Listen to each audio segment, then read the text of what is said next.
Hi, and welcome back to our reading of The Red Line by Maria Schepes. In our last chapter, we followed our newly incarnated hero listening to his father telling him a fairy tale from the ancient Ur, the city of Ur, and it is about the princess Bel-Shalti-Nannar, who is going through an initiation in the inner temples.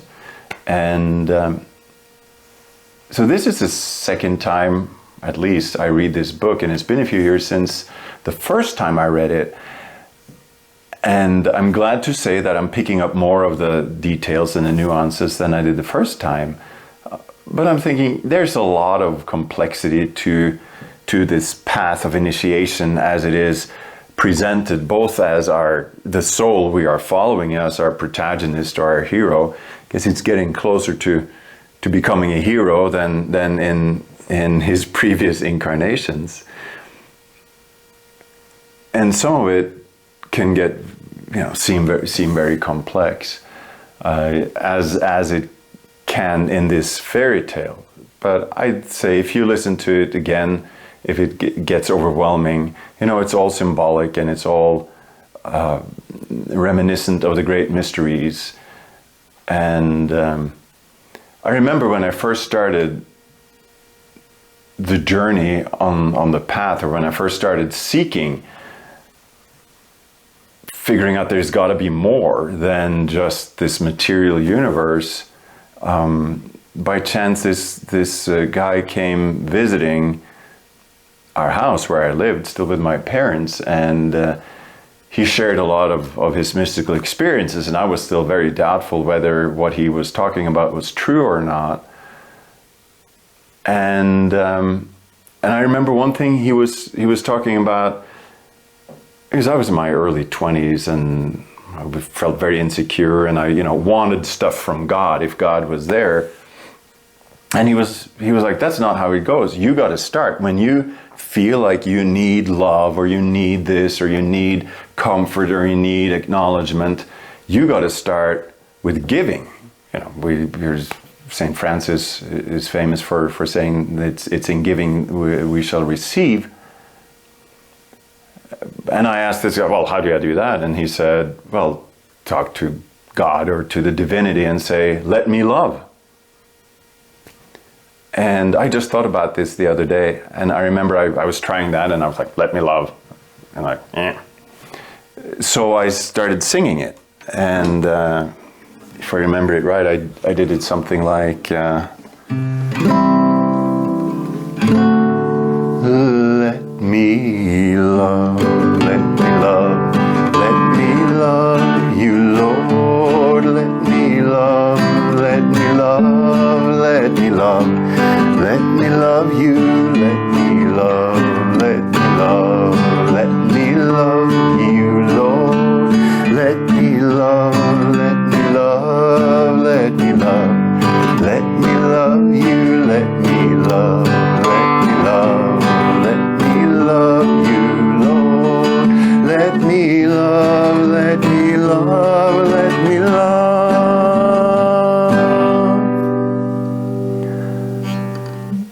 And as you can see, that could go on and on. I had some more lyrics to it. I'll see if I can remember it. And I felt it was easier to bring feelings and emotion and intent into song. Anyway, that was my 2 cents, or should we say 3 chords. And let's get back into the fairy tale of Bel-Shalti-Nannar as she is going from the lesser sanctuary, the Temple of the Moon, into the greater sanctuary. And so that is chapter 28, and it is called the Greater Sanctuary. And so yeah, it's another chapter, another video here, and it is also another evening for our newly reincarnated hero. The Greater Sanctuary. As another dusk turned into evening, my father continued his story. Inside the greater sanctuary reigned a darkness as deep as the velvet inner spaces of the deepest meditation. It clung to the opened eyes of Bel-Shalti-Nannar as a heavy sheath. Stretching forth her hand to feel her way, the princess continued forward on her quest. The sanctuary was a long room, and the floor thereof began to slope. And lo, the passage became narrower also. The ground beneath her feet waxed difficult and uncertain, and she was compelled to bow her head beneath the roof. The very air stank with a damp, evil odor. Then were the ears of Bel-Shalti-Nannar smitten by a dull, throbbing noise, a sound which had no form or shape, but yet was infinitely menacing. And behold, the roof was now so low that the regal princess must needs crawl upon her knees, moving among things that impeded her progress. A great anguish fell upon her, like unto a black owl that hunteth its prey. She felt the whirl of its wings upon her, and tiny pearls of horror started from her fair form. Already she felt she could go no farther, for now she lay flat in a tunnel, scratching at its walls with her fingers to pull herself along. And lo, suddenly she came upon 2 points of light. Lights that glowed with green, evil gleam. She stared as one in a trance, and the icy serpent of horror coiled itself around her heart. For the points of light were set in a face, they resolved themselves as 2 scornful eyes. "Stop!" these eyes commanded. As Bel-Shalti-Nannar gazed upon the face, its features appeared in the greenish light. Behold, the skin was scaly and repulsive and glowed with decay. The large imprint of the nose barely visible in the decaying substance. A third, dead eye sat in the middle of its forehead, and within its gaping mouth shining worms whirled in voracious hunger. And yet the head glowed with evil life. Bel-Shalti-Nannar felt its presence suffocating her soul, and its contemptuous doubt boiled about her spirit, to drag it into the depths of the astral reptiles, the misery of an animal existence. "Look at me," the face commanded her. Then was the heart of the princess Bel-Shalti-Nannar smitten with unutterable memories and feelings, and the head spoke. "Dost thou not know me after these tens of thousands of years? Dost thou not know me whom thou didst deny, abhor, and slay, from whom thou fleddest behind the 7 veils of matter? It was to escape me that thou didst pour into thine ears the hot lead of human voices, and did blind thine eyes with the glittering treasures of the earth. Yea, thou didst run and shout, drink and go in unto men, and throw thyself at the feet of alien gods whose temples resounded with the sistra, the flute, and the gong, all to drive out the memory of my face and put away from thee the moment when we should meet again, thou and I, the murderer and the victim. Hadst thou known that it was I, even I, who lured thee through the chamber of the lesser sanctuary into the trap that is the greater one, that it was I who awaited thee at the end of this horrible tunnel instead of the illumination and redemption thou desirest, then wouldst thou have hurled thyself from the summit of the ziggurat onto the stones below. But thou wist it not. This is the consequence of thy sin of forgetfulness. Behold, thou art here, weakened and thirsty from eternal want, delivered into the hands of him who hath waxed strong through hatred and waiting.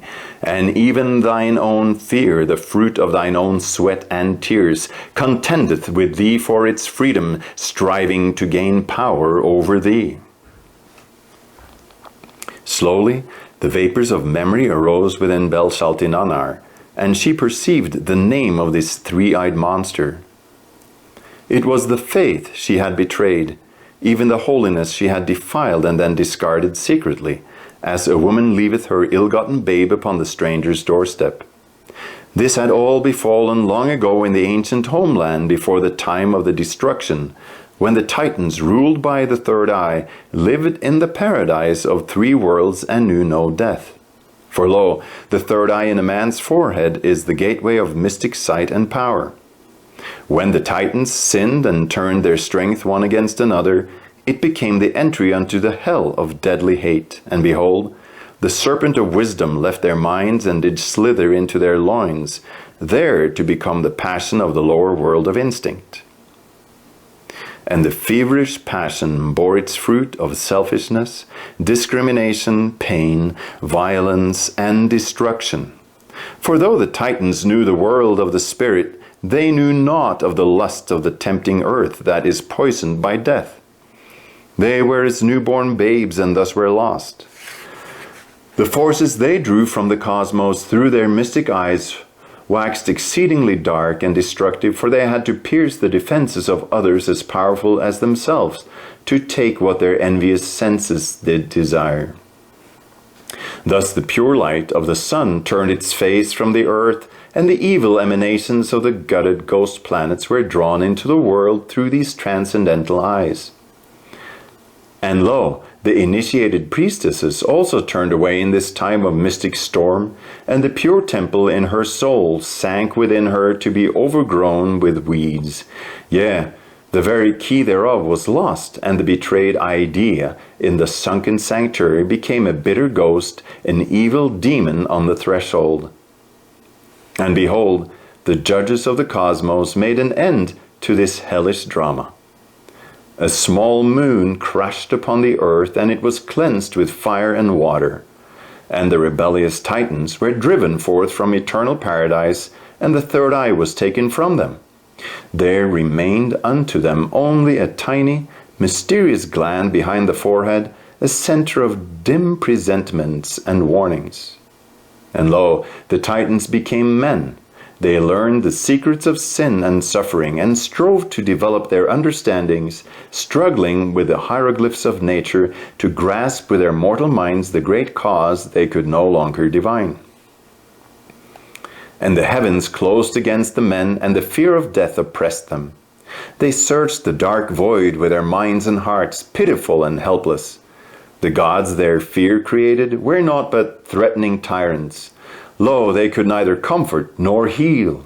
Thus blinded mankind perceived only the prison walls of cradle and grave, and the serpent of passion within their loins demanded yet more bloody sacrifices and sensual delights. So blind and damned mankind begat blind children unto damnation. The stricken Titan, Gilgamesh, wrote the words of his horror which he had felt as he mourned over the body of his friend who had become mortal. Enkidu, thou friend of mine heart, thou panther of the meadows, lo, together we had reached the gates of truth. Our feet had trod the great mountain, even the peaks thereof. We had conquered the heavenly ram and broken the pride of Humbala of the cedar forest. What dream hath now seized thee? Thy face is dark, and thou hearest not my voice, nay, neither do thine eyes regard me. He laid his hand upon the heart of Enkidu, but lo, it was still. Then did the faithful friend cover the silent body as though it had been his bride, and he cried out like the lion, even as the lioness robbed of her cub. And he threw himself upon the body of his friend and tore his hair in agony. That was a fragment from the Gilgamesh epic. Continuing with the fairy tale. Yet the forgotten temple still waited silently, deep beneath the waters of remembrance, sunk into the depths of the waters. And the key thereof had been lost, and its dead god haunted its sanctuary as a monster. Now Bel-Shalti-Nannar understood that she was within the forgotten temple once more. She had found the corridor leading back to the past where she had once walked, ere the very memory of it had been wiped from her soul by the hand of the judges. Thus she stood at the door of the sanctuary prison and was confronted by the demon of the faith she had repudiated and disgraced. And Bel-Shalti-Nannar was exceedingly afraid. As her fear waxed into terror, the guardian of the threshold waxed increasingly strong. Then, as her terror was like to become insanity, a vision appeared before her like unto a shipwreck that riseth from the deep. Behold, she saw upon a column of the temple a picture of the guardian and a priest overcoming him by shining the light of a lamp upon him, which light pierced him like a dagger. Now Bel-Shalti-Nannar knew what she must do. Her fear was changed into purpose, and lo, the light of the lamp spread throughout the place, and the monster face began to fade. Then did the inner voice of Bel-Shalti-Nannar speak into the mournful gloom, words that were as daggers before the demon's face. How shalt thou overcome me, unhappy shadow? Wouldst thou overcome thy Creator? For thou art indeed that which I have created and would save. Thou art part of my own being, made unclean by mine own ancient sin. And now I would redeem and purify thee. This desire is within myself, not from any other source or against my will. I shall redeem thee, guardian, not by hating thee, but by having compassion. I shall not turn away, but shall embrace thee, touching thy wounds and washing thy festering sores, to disperse clotted time into infinity. Yea, come unto me. And lo, the face faded away before her and became as ashes in the light of the lamp. The accusing eyes dimmed. The bony skull disintegrated in the dusty air, and behold, a small light stood in its place. And reverent joy filled the heart of Bel-Shalti-Nannar, for the only flame in the greater sanctuary is upon the altar, even the eternal fire in the alabaster chalice. And it did beckon unto her. Now she could stand, erect, and her astonished eyes beheld immense columns rising unto the starry firmament. And lo, she did walk through 8 spacious halls, each larger than the last, and in the 8th hall there was an altar upon which stood an alabaster chalice holding a single flame. Behind it lay the boundless space of infinity. But lo, as she became accustomed to the dim light, she saw a coffin, even an open coffin, before her. The healthy young body of Bel-Shalti-Nannar shuddered as she touched the cold, deadly stone and smelled in memory the stench of reopened graves. She felt every part of her body scream within her, rebelling in the fear of death. Her will to live arose and essayed to push her away from the coffin, but Bel-Shalti-Nannar stood firm. She freed her pure spiritual awareness from the tempters and commanded them to be silent from the height of the holy goal. And behold, the clamor ceased, and there was silence, and Bel-Shalti-Nannar laid herself in the coffin, stretching out between its icy stone arms. And lo, her body began to cool and harden. Her eyes closed and opened a few times with a strange clicking noise, then remained open, gazing at infinity. Her consciousness remained unto her while her jaw slackened, and then suddenly she began falling inward at great speed. The consciousness she clung to so desperately now left her, and darkness rushed over her as waves over a drowning man. She knew she must not lose herself, so she set her thoughts in the present upon the light on the altar. And the vast inner spaces became as a funnel beneath her, a tight-throated funnel through which she fell headfirst. Her awareness contracted into a tiny point, and lo, she slipped through the narrow space into which she had been led. Then did Bel-Shalti-Nannar enter the bloodstream of the vast, ringing, rushing, radiating, whirling, and revolving universe, the infernal cosmos in which the planets, suns, galaxies, and nebulae did dance the unceasing dance of death and rebirth. And she was filled with unimaginable pleasure, the intoxicating lust of power as her awareness grew, and she realized that these suns, stars, and planets were her own, moved by her own power. For all these creations danced, died, and were reborn in, through, and around her. She was the synthesis of their being, the Titan, the god of the universe. It was she who gave them meaning. The majestic chords of contentment and pride resounded through her being, accompanied by the jubilant music of the spheres. So Bel-Shalti-Nannar sat enthroned in majesty above the physical universe, and she looked down and felt what was told of old of the day after creation. And lo, it was very good. Thus the endless revolutions of the universe flamed and glowed and whirled around her, and slowly, after endless time and repetition, the princess waxed weary, and her weariness became apathy, and apathy became boredom. No longer was she the triumphant ruler, but rather a prisoner chained by the bondage of iron laws. For since she was the total consciousness of the entire universe, she was completely alone. Thus, in her bleak isolation, Bel-Shalti-Nannar drew unto herself her own inner universe, searching for some companion. And immediately the harmonious creation over which she had presided exploded. Everywhere she looked were beings in her own image who ran from one another, collided, fought, loved, prayed, cursed, procreated, became ill, and died. And lo, all that they created died also. And she beheld her own inner conflicts played out in them as theirs were played out in their offspring in perpetuity.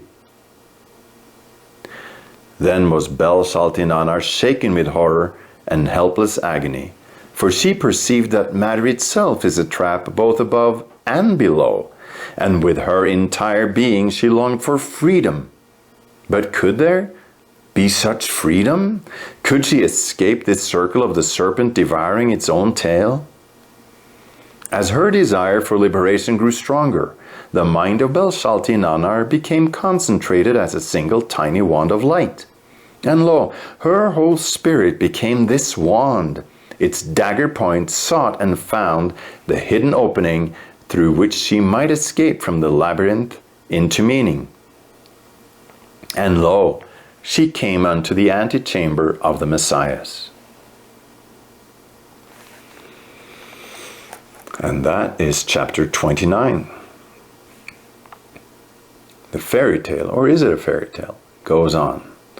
The antechamber of the Messiahs. The antechamber of the Messiahs was a place without form, glimmering in transition, for this is the place of the Immaculate Conception, by which the unmanifested seeketh to make himself known. It is even the gate of the Word, where the essence of truth floweth before it is dressed in the material word in the world of Ningal. Here did Bel-Shalti-Nannar learn the secret of full knowledge and liberation. And from hence she returned by the secret path one last time. For everyone must return from the antechamber of the Messiahs when he has become impregnated with the Word. When Bel-Shalti-Nannar arose from her coffin in front of the altar of the greater sanctuary, the 9 old priests awaited her with their 90 disciples and all those whose souls belonged to the true temple. And they awaited her word to learn why she had returned to them. The eldest priest bowed and spoke unto her, calling her by her true name. Then you have returned unto us, O Bel-Shalti-Nannar. I have. She who was called by her divine name answered quietly, I have returned to speak unto you, and behold, the words which I speak must not be recorded, neither shall they be preserved in pictures. For the words I speak are the path itself, the action and the end of all action.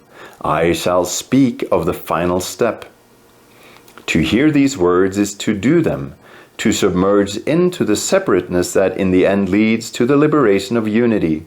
For lo, I have returned not from a place, but from the ending of every place. The very word end hath no meaning there, nor can the thread of speech reach beyond its threshold. And she pronounced the word unto them. Man himself is the secret of liberation, for lo, he is the image of God. He mirroreth the image of Ningal, but he hath the everlasting within him. Behold, Ningal may be liberated only at the great dusk, the time when the last of the fruit of her womb shall be returned to her. But man may walk a separate path.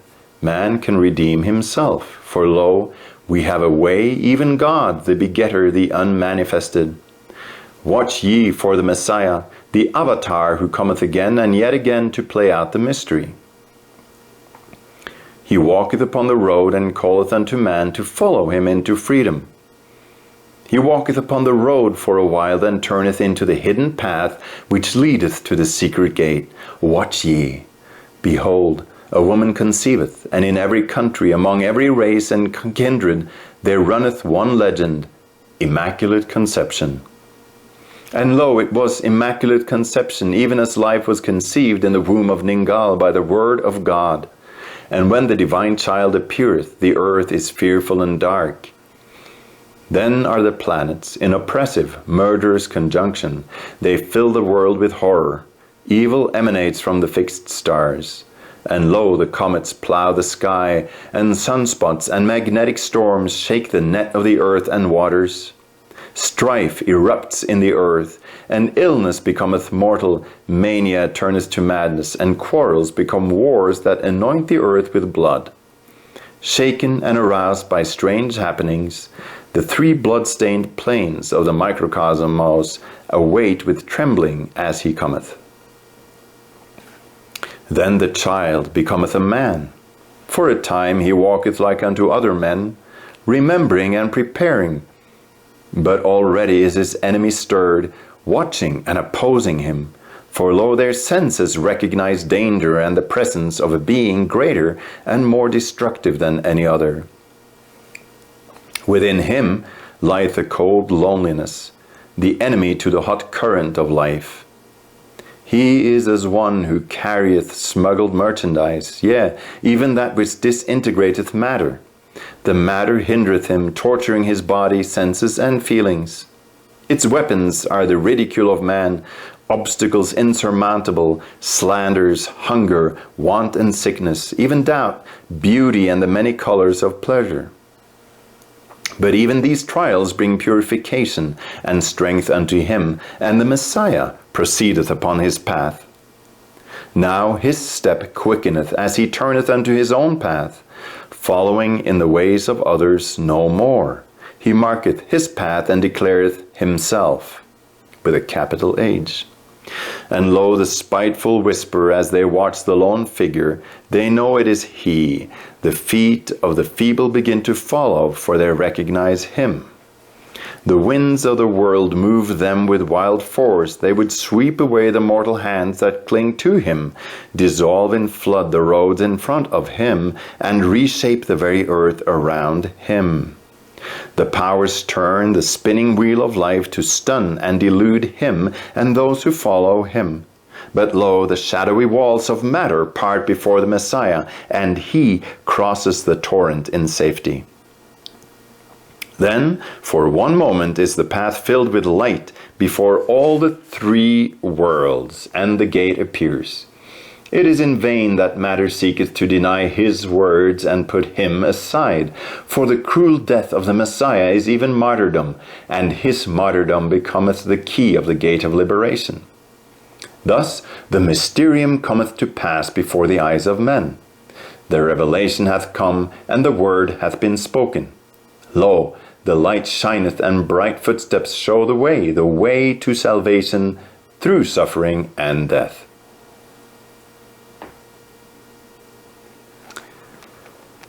When she had done, a silence fell upon the hall, and the slender figure of Bel-Shalti-Nannar grew paler and ever paler in the blue moonlight. And who shall explain her disappearance? For it was unfathomable. And lo, the eldest priest vanished even as she had done, yea, and the other 8, and their 90 disciples, and all those who were of the true temple, the secret priests, cultivators of the holy science, the dreamers and sages. Thus it came to pass that in the day when the fate of was fulfilled, the temple of Nannar lay empty, for the soul had gone out of it, and lo, its hall was silent. Neither were the hymns of Nannar and his divine mate heard more within its precincts. The colorful procession of the holy emblems, with the sound of harp and lute, emerged no more. And the storm that had long been forming in the east broke mightily soon after the spiritual force had gone from Belshazzar, the brother of Bel-Shalti-Nannar, even he who acted the regent for his father, was slain by the Persian invaders, and Nabunid himself was made captive. Then was the kingdom of Babylon delivered unto the great Cyrus. And behold, the people who dwelt in childlike ignorance near the temple began to quake, for they felt that the power of the empty temple had deserted them. Thus they wandered away seeking new light like unto a swarm of insects. And the slow-grinding mills of time worked their will upon the temple. The Persian kings also, who followed Zoroaster's religion, cast down its images and hastened the total destruction of the city. Only a heap of ruins remained. Its very name was forgotten.